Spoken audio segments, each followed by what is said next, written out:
My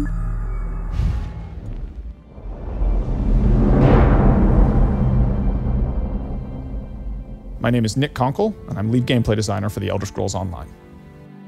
Elder Scrolls games have always had very open-ended progression systems, and this one's no different. There's a huge number of choices, and you can choose to focus on one or spread yourself amongst all of them. And of course, if you spend enough time, you can eventually master them all. So let's start with the very basics. As you play the game, killing monsters, doing quests, or exploring the world, you're going to gain experience points that's going to allow your character to level up. It isn't just leveling up that gives you skill points. You can also get them by finding special shards in the world called sky shards, or by doing special quests along the main path. When you do level up, you get a point to spend in an attribute and a point to spend in a skill. Attribute points increase the three basic resource pools in the game: health, magicka, and stamina. Health is drained when you take damage in combat, magicka when you cast spells, and stamina when you sprint or use weapon abilities. Attributes are how you define your character in broad terms. Do I want to be really survivable? Do I want to be a mage caster person? Or do I want to be a physical in-your-face type attacker? Skill points, on the other hand, allow you to define your character in a specific way. So you can spend a point to learn an ability or a spell, and abilities or spells belong to a skill line, which is a thematic connection of abilities. The more you use abilities from a specific skill line, like say Stone Fist from the Earth Magic skill, the more you'll have access to the abilities later in the line, like Petrify or Magma Armor. After you gained enough experience with an ability, you get the opportunity to morph it to further customize your experience with it. So, for example, the Templar ability Rush Ceremony, which heals a nearby ally, can be morphed so that it heals 3 nearby allies, or so that it restores magicka to you when you cast it. After you've advanced far enough in a skill line, you gain access to ultimate abilities, which are some of the most powerful abilities in the game.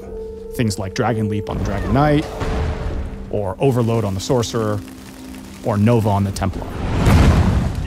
Ultimate abilities work a little differently from the rest of the abilities in the game. They don't consume magicka or stamina. Instead, you have to build up for the opportunity to use them, and then when you do, you can have a devastating effect on the battlefield. So we've been talking a lot about spells that you can use in combat, which we call active abilities. But you can also spend your skill points on passive abilities. And those have a more subtle effect that's permanent on your character. So it can be things like increase the damage you cause with fire spells, or something like where your lightning magic will have a chance to cause the target to disintegrate instantly and turn into a pile of ash. There are 2 decisions you make at character creation that will affect the skill lines you have as you progress your character further. Your race, which gives you a set of abilities that helps define the identity of that choice, and your class, which actually gives you 3 unique skill lines that follow a general theme without actually forcing you into a specific role. Your class and race skills only represent a fraction of what's possible to get in the game, though. There's a whole set of general skills that are available to anyone who plays the game.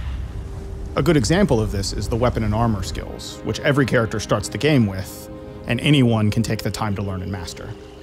So no matter what class or race I picked, if I pick up a sword and shield, I can start getting stronger with that weapon. Or, alternatively, if I want to wear light armor and use a staff, I can become a good mage. You can also find entirely new skill lines for your character by playing the game and exploring the world. This ranges from relatively easy things to do, like join the Mages Guild or join the Fighters Guild, or by finding out in the world the opportunity to become a werewolf or a vampire. Getting one of these new skill lines gives you the opportunity to get special abilities that wouldn't be available to your character otherwise. We've really only scratched the surface of all the different combinations of builds and abilities that players have been making using this progression system, and that's what you'd expect in an Elder Scrolls game. It's all about player choice. You can build the character the way you want to, and we can't wait to see what you guys come up with.